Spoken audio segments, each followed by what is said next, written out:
বাংলাদেশের জাতীয় মাছ ইলিশ বাঙালির সংস্কৃতি ও আবেগের অবিচ্ছেদ্য অংশ। তবে বাজারে ইলিশের দাম এখন আকাশচুম্বী। বাজার ভেদে প্রতি কেজি ইলিশ বিক্রি হচ্ছে 2200 থেকে 2500 টাকা। অতিরিক্ত দামের কারণে সাধারণ ক্রেতারা পড়েছেন বিপাকে। দ্রুত সরকার কার্যকর পদক্ষেপ নিয়ে ইলিশের দাম অনুকূলে আনবে প্রত্যাশা সাধারণ মানুষের। আবির হোসেনের ক্যামেরায় ওয়ালি সিদ্দিক রিপোর্ট করেছেন।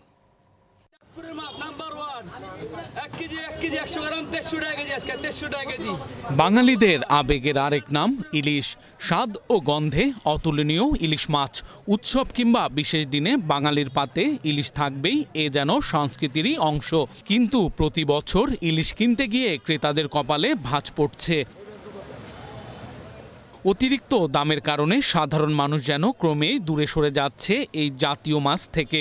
সিন্ডিকেটের থাবা ও পরিবহন ব্যয় বৃদ্ধি সব মিলিয়েই বাজারে ইলিশের দাম অস্বাভাবিকভাবে বেড়ে গেছে। মাছটা অনেক সুস্বাদু, আর এটা আসলে সব সময় পাওয়া যায় না, একটা সার্টেন টাইমে পাওয়া যায়। আর বিশেষ করে এখন পূজার সময় প্রচুর মাছ ধরা পড়ে এবং বাইরেও চলে যায়, যেভাবেই হোক বাইরে চলে যায়। ইলিশের দাম হলো নদীতে হলো মাছ কম, আর কত হলো যেরকম মাছ আইতে আছে মাছের ভিতরে কোয়ালিটি আছে। নিম্ন ও মধ্যবিত্ত মানুষের মধ্যে ইলিশ নিয়ে হাহাকার। এই মৌসুমেও দামের কারণে অনেকের পাতে জোটেনি এক টুকরো ইলিশ। ইলিশ জাতীয় মাছ হলেও তা এখন ধনীদের মাছে রূপান্তরিত হয়েছে।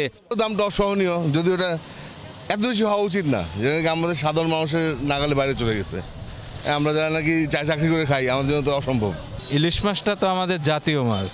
এই মাছটার দামের বিষয়ে সরকারের মনিটরিং রাখা উচিত, যাতে আমরা সাধারণ মানুষ আমাদের নাগালের ভিতরে এই দামটা থাকে, আমরা যেন কিনে খেতে পারি। এত বড়টা আমার তো পয়সা নাই বাবা, আমার তো ইলিশ মাছ কিনতে আইছি, টাকা নাই, আমি 1000 টাকার একটা মাছ কিনতে আইছি।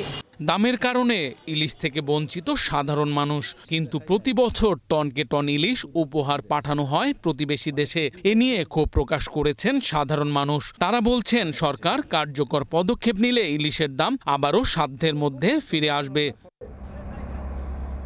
ওয়ালি সিদ্দিকী, এশিয়ান টেলিভিশন, ঢাকা।